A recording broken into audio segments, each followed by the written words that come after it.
ಕಾಲೇಜಿಗೆ ಸರಿಯಾಗಿ ಬಾ ಎಂದಿದ್ದೇ ತಪ್ಪಾಯ್ತಾ?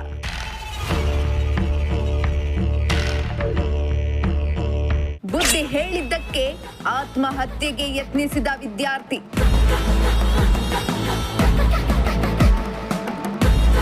ಕಾಲೇಜು ಪಕ್ಕದಲ್ಲೇ ವಿಷ ಸೇವಿಸಿದ ಸ್ಟೂಡೆಂಟ್.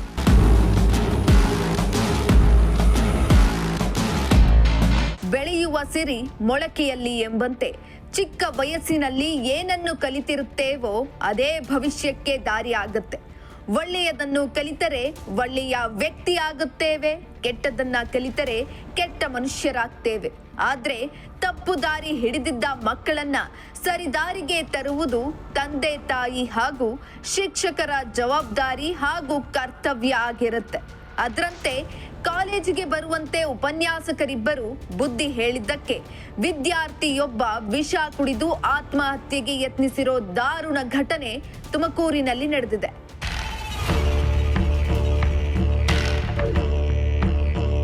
ಮಕ್ಕಳು ಚೆನ್ನಾಗಿ ಓದಿ ದೊಡ್ಡ ವ್ಯಕ್ತಿ ಆಗಬೇಕೆಂದು ಅಪ್ಪ ಅಮ್ಮ ಕಷ್ಟಪಟ್ಟು ಹಗಲು ರಾತ್ರಿ ಎನ್ನದೇ ದುಡಿಯುತ್ತಾರೆ. ಅಷ್ಟೇ ಅಲ್ಲ, ಕಷ್ಟ ಆದ್ರೂ ಸಾಲ ಸೋಲ ಮಾಡಿಕೊಂಡು ಪ್ರತಿಷ್ಠಿತ ಕಾಲೇಜಿನಲ್ಲಿ ಓದಿಸ್ತಿರ್ತಾರೆ. ಅದರಂತೆ ಕೊರಟಗೆರೆ ಮೂಲದ ಸಿದ್ದರಬೆಟ್ಟದ ನಿವಾಸಿಯಾದ ರವಿ ಎಂಬುವವರು ತಮ್ಮ ಮಗ ಜೀವನ್ ಗೌಡನನ್ನ ತುಮಕೂರಿನ ಶ್ರೀದೇವಿ ಕಾಲೇಜಿನಲ್ಲಿ ಡಿಪ್ಲೊಮಾ ಎಲೆಕ್ಟ್ರಾನಿಕ್ಗೆ ಸೇರಿಸಿರ್ತಾರೆ. ಆದರೆ ಜೀವನ್ ಗೌಡ ಕ್ಲಾಸಿಗೆ ಸರಿಯಾಗಿ ಹೋಗದ ಕಾರಣ ಜೀವನ್ ಗೌಡ ಅವರನ್ನ ವಾರದ ಹಿಂದೆ ಉಪನ್ಯಾಸಕಿಯಾದ ಹರ್ಷಿತಾ ಜಾಧವ್ ಕೌನ್ಸಿಲಿಂಗ್ ಮಾಡಿದ್ರು. ಅಲ್ಲದೆ 2 ದಿನಗಳ ಕಾಲ ಕಾಲೇಜಿಗೆ ಜೀವನ್ ಗೌಡ ಬಾರದಿದ್ದಕ್ಕೆ ಉಪನ್ಯಾಸಕಿ ಹರ್ಷಿತಾ ಜಾಧವ್ ಜೀವನ್ ಗೌಡ ತಂದೆಗೆ ಕಾಲ್ ಮಾಡಿ ನಿಮ್ಮ ಮಗ ಕಾಲೇಜಿಗೆ 2 ದಿನದಿಂದ ಬಂದಿಲ್ಲ ಎಂದು ಹೇಳಿದ್ರು.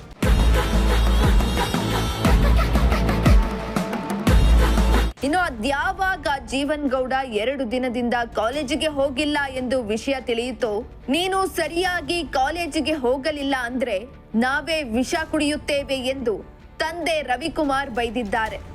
ಇದಕ್ಕೆ ನೀವ್ಯಾಕೆ ಕುಡಿಯುತ್ತೀರಾ, ನಾನೇ ವಿಷ ಕುಡಿಯುತ್ತೇನೆ ಎಂದು ಹೇಳಿದ್ದಾನೆ. ಇದಾದ ಬಳಿಕ ಕಾಲೇಜು ಬಳಿ ಬಂದ ಜೀವನ್ ಗೌಡ ಡೆತ್ ನೋಟ್ ಬರೆದಿಟ್ಟು ಜೀವನ್ ಗೌಡ ವಿಷ ಸೇವಿಸಿ ತನ್ನ ಸ್ನೇಹಿತರಿಗೆ ಕರೆ ಮಾಡಿ ಮಾಹಿತಿ ನೀಡಿದ್ದಾನೆ. ಕೂಡಲೇ ಸ್ನೇಹಿತರು ಜೀವನ್ ಗೌಡನನ್ನ ರಕ್ಷಣೆ ಮಾಡಿ ಆಸ್ಪತ್ರೆಗೆ ದಾಖಲಿಸಿದ್ದು ಚಿಕಿತ್ಸೆ ಮುಂದುವರೆದಿದೆ.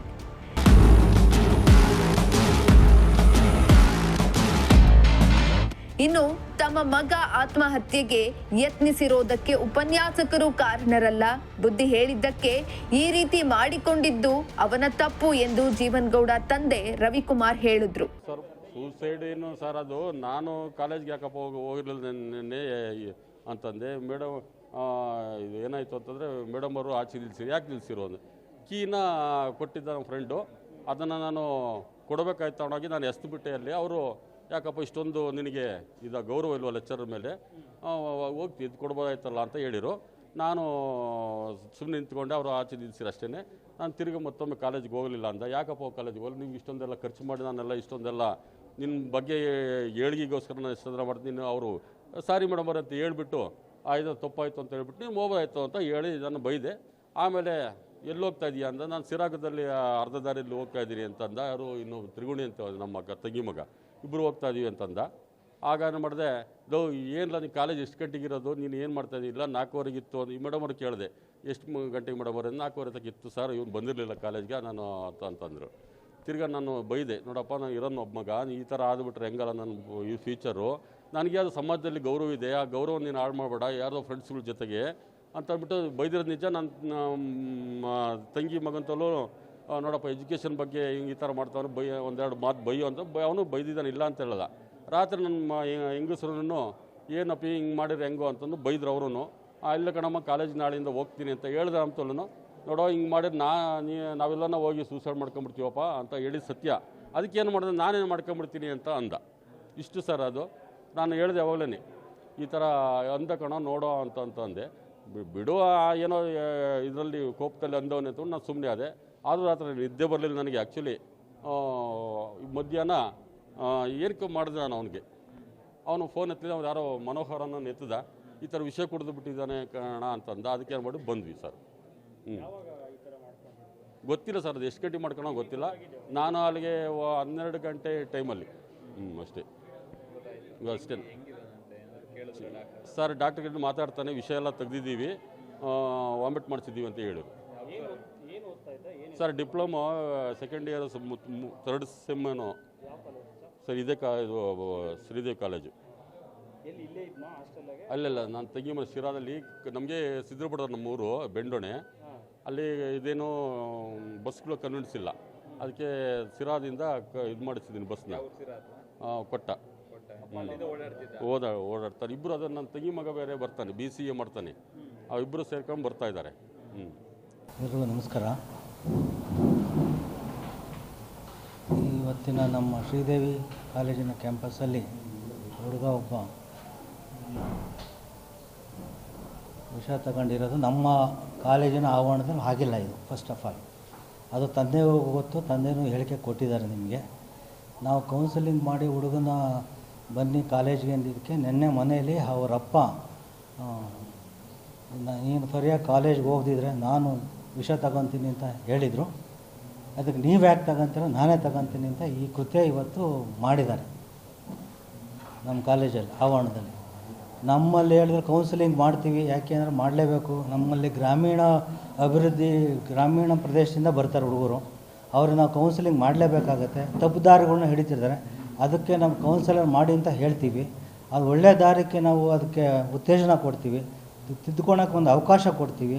ಹುಡುಗರ ಭವಿಷ್ಯ ನಿರ್ಮಾಣ ಮಾಡೋಕ್ಕೆ ನಮ್ಮ ಸ್ಟಾಫ್ ಆಗಲಿ, ನಾವಾಗಲಿ, ನಮ್ಮ ಸಂಸ್ಥೆ ಆಗಲಿ, ನಾವು ಅದಕ್ಕೋಸ್ಕರ ನಾವು ಹುಡುಗರ ಈ ಅಭಿವೃದ್ಧಿಗೋಸ್ಕರ ನಾವು ಈ ಒಂದು ಸ್ಟೆಪ್ಸ್ ತಗೊಳ್ಳೇಬೇಕಾಗ್ತದೆ. ಇಲ್ಲ ಅಂದರೆ ಏನಾಗುತ್ತೆ, ನಾವು ಕೌನ್ಸಿಲಿಂಗ್ ಮಾಡಲಿಲ್ಲ ಅಂದರೆ ಹುಡುಗರು ತಪ್ಪು ದಾರಿ ಹಿಡಿತಾರೆ. ತಪ್ಪು ದಾರಿ ಹಿಡಿದ ಮೇಲೆ ನಾವು ಅದನ್ನು ಅವಕಾಶ ಕೊಡಲೇಬೇಕಾಗುತ್ತೆ ನಾವು ತಿದ್ಕೊಳ್ಳೋಕ್ಕೆ. ನಾವು ಕ್ಲಾಸಿಗೆ ಬನ್ನಿ ಅಂತ ಹೇಳೋದು ತಪ್ಪ. ಎಷ್ಟೋ ಸಲ ಪೇರೆಂಟ್ಸ್ಗಳ್ನ ನಾವು ಕರೆದಿದ್ದೀವಿ, ಇಲ್ಲಿ ಕೌನ್ಸಿಲಿಂಗ್ ಮಾಡಿದ್ದೀವಿ. ಯಾರಿಗೆ ಮಾಡಿದ್ದೀವಿ ಕೌನ್ಸಿಲಿಂಗ್ ಅಂದರೆ ಬಿಲೋ ಲೆವೆಲ್ಲು ಹುಡುಗರು ಕಾಲೇಜ್ ಕರೆಕ್ಟಾಗಿ ಬರೋದಿಲ್ಲ. ಈವನ್ ಪೇರೆಂಟ್ಸ್ಗೂ ಹೇಳ್ತಾರಲ್ಲಿ, ಪೇರೆಂಟ್ಸ್ಗಳಿಗೆ ಕಾಲೇಜ್ ಪಾಪ ಗೊತ್ತಿರುತ್ತೆ ಅವ್ರಿಗೆ. ಪೇರೆಂಟ್ಸ್ಗಳು ಕಾಲೇಜಿಗೆ ಹೋಗ್ತಾ ಇದ್ದೀವಿ ಅಂತ ಇಲ್ಲಿ ಬರ್ತಾರೆ, ಬಟ್ ಇಲ್ಲಿ ಬಂದಿರೋದಿಲ್ಲ. ನಾನೇ ನೋಡಿದ್ದೀನಿ, ಕ್ಯಾಂಪಸ್ಸಾಗೆಲ್ಲ ಸೆಕ್ಯೂರಿಟಿ ಕೈಲೆಲ್ಲ ಹೊಡಿಸಿದ್ದೀನಿ. ಕ್ಲಾಸ್ ನಡೀತಿರುತ್ತೆ ಇಲ್ಲಿ, ಬಟ್ ಅವರಲ್ಲಿ ಅಟೆಂಡ್ ಆಗೋದಿಲ್ಲ. ರೆಗ್ಯುಲರ್ ಇಲ್ಲ, ಈಸ್ ಇರೆಗ್ಯುಲರ್. ಅವ್ರ ಅಪ್ಪನ 3-4 ಸರಿ ಕರೆಸಿದ್ದೀವಿ. ನೀವು ಹೇಳಿಕೆ ತೊಗೊಂಡಿದ್ದೀರ ಆಲ್ರೆಡಿ, ನಾನು ಹೆಚ್ಚು ಕೇಳಬೇಕು. ಇಲ್ಲ ಅವರಪ್ಪ ಈಗ ಲಾಸ್ಟ್ ವೀಕು ಕೂಡ ಕರೆಸಿದ್ದಾರೆ ನಮ್ಮ ಕೌನ್ಸಿಲರು. ಇವತ್ತಿಂದಲ್ಲ, ಫಸ್ಟ್ ಇಯರಿಂದಲೂ ಕರೆಸ್ತಾ ಇದ್ದೀವಿ.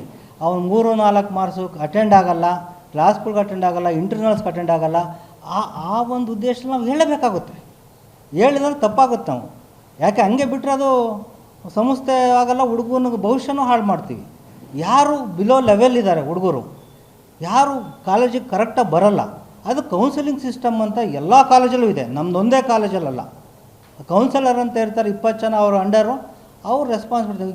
ಈವನ್ 2 ದಿವಸ ಕ್ಲಾಸಿಗೆ ಬರಲ್ಲ ಅಂದ್ರೆ ಫೋನ್ ಹೋಗುತ್ತೆ ನಮ್ಮದು, ಆ ಥರ. ಅದಕ್ಕೂ ಬಗ್ಲಿಲ್ಲ ಅಂದರೆ ಕರೆಸ್ತೀವಿ ಪೇರೆಂಟ್ಸು. ಅದಕ್ಕೂ ಬಗ್ಲಿಲ್ಲ, ಪೇರೆಂಟ್ಸು ರೆಸ್ಪಾಂಡ್ ಮಾಡಲಿಲ್ಲ ಅಂದರೆ ಒಂದು ರಿಜಿಸ್ಟರ್ ಪೋಸ್ಟ್ ಮಾಡ್ತೀವಿ ಕಾಲೇಜ್ ಕಡೆಯಿಂದ. ಇದೆಲ್ಲ ಇದೆ ನಮ್ಮ ಹತ್ರ ರೆಕಾರ್ಡ್ಸು. ಹಂಗಾಗಿ ನಾವು ಮಾಡಿರೋದು ಬಿಲೋ ಆವರೇಜ್ ಲೆವೆಲ್ಗೆ ಕೌನ್ಸಿಲಿಂಗ್ ಮಾಡಿರೋದು. ಇದು ನಾವು ಯಾರು ಮೆರಿಟ್ಟು ರ್ಯಾಂಕ್ ಬರೋ ಸ್ಟೂಡೆಂಟ್ಗೆ ನಾವು ಕೌನ್ಸಿಲಿಂಗ್ ಮಾಡಲ್ಲ. ನಮ್ಮಲ್ಲಿ ಇರೋದೆಲ್ಲ ಬಿಲೋ ಆವರೇಜ್ ಲೆವೆಲು ಸ್ಟೂಡೆಂಟ್ಸು. ಯಾಕೆಂದರೆ ಅವರು 10th ಬೇಸಿಂದ ಬಂದಿರ್ತಾರೆ, ಇನ್ನೂ ಕಾಲೇಜ್ಗೆ ಅವ್ರಿಗೆ ಹೊಂದ್ಕೋಬೇಕಾಗುತ್ತೆ. ಇದೆಲ್ಲ ನಾವು ಭಾಳ ಸಲ ಮಾಡಿದ್ದೀವಿ, ಇದು ನಡೀತಾ ಇದೆ ಕೌನ್ಸಿಲಿಂಗು. ಈ ಸಿಸ್ಟಮನ್ನು ನಾವು ಮಾಡಲೇಬೇಕಾಗುತ್ತೆ. ಮಾಡಲಿಲ್ಲ ಅಂದರೆ ಸಂಸ್ಥೆನೇ ಅಲ್ಲ ಫಸ್ಟ್ ಆಫ್ ಆಲ್. ಅದಕ್ಕೆ ನಾವು ಒಳ್ಳೆ ರೀತಿಯಲ್ಲಿ ಹೇಳಿದ್ದೇ ತಪ್ಪ. ಅವ್ರ ಮನೆಯಲ್ಲೇ ಅವ್ರ ಅಪ್ಪನಿಗೆ ಆವಾಜ್ ಹಾಕಿದ್ದಾನೆ. ಆವಾಜ್ ಹಾಕಿ ಈ ಥರ ಆದಮೇಲೆ ಅವರಪ್ಪರ ಬೆಳಿಗ್ಗೆ ನಾನು ಮಾತಾಡಿಸ್ದೆ ಅವ್ರನ್ನ. ಮೊನ್ನೆ ಹುಡುಗನೂ ಕೂಡ ನಾನು ಮಾತಾಡಿಸ್ಕೊಂಬಂದೆ ಹಾಸ್ಪಿಟ್ಲಲ್ಲಿ. ಏನು ಈ ಥರ ಮಾಡ್ತಾಯಿದ್ದೀರಲ್ಲ ನೀವು, ಕೌನ್ಸಿಲಿಂಗ್ ನಿಮಗೆ ಹೇಳೋದೇ ತಪ್ಪ ನಿಮಗೆ. ಒಟ್ನಲ್ಲಿ ಮಕ್ಕಳ ಭವಿಷ್ಯ ರೂಪಿಸುವಲ್ಲಿ ಶಿಕ್ಷಕರ ಪಾತ್ರ ದೊಡ್ಡದು. ಬುದ್ಧಿ ಹೇಳಿದ್ದಕ್ಕೆ ಈ ರೀತಿ ವಿಷ ಕುಡಿದಿದ್ದು ತಪ್ಪು. ಈಗಿನ ಕಾಲದಲ್ಲಿ ತಮ್ಮ ಮಕ್ಕಳಿಗೆ ಶಿಕ್ಷಕರು ಬುದ್ಧಿ ಹೇಳಿದ್ರೆ ಸಾಕು, ಶಾಲಾ ಆಡಳಿತ ಮಂಡಳಿ ವಿರುದ್ಧ ಪೋಷಕರು ಜಗಳಕ್ಕಿಳಿಯುವುದನ್ನ ನೋಡಿದ್ದೇವೆ. ಆದ್ರೆ ಮಗನ ಈ ತಪ್ಪು ನಿರ್ಧಾರದಲ್ಲಿ ಉಪನ್ಯಾಸಕರದ್ದು ಏನೂ ತಪ್ಪಿಲ್ಲ. ಮಕ್ಕಳು ಸರಿಯಾಗಿ ಕಾಲೇಜಿಗೆ ಬರುವಂತೆ ಉಪನ್ಯಾಸಕರು ತೆಗೆದುಕೊಂಡ ಕ್ರಮ ಒಳ್ಳೆಯದು ಎಂದ ಪೋಷಕರ ಮನಸ್ಸು ಹೀಗೆ ಇರಬೇಕು ಅನ್ನೋದನ್ನ ಜೀವನ್ ಗೌಡ ಪೋಷಕರು ತಿಳಿಸಿರುವುದು ಹೆಮ್ಮೆಯ ವಿಚಾರ. ಕ್ಯಾಮರಾ ಪರ್ಸನ್ ಸಂಜಯ್ ಜೊತೆ ದೀಪಕ್, ಪ್ರಜಾಶಕ್ತಿ ಟಿವಿ, ತುಮಕೂರು.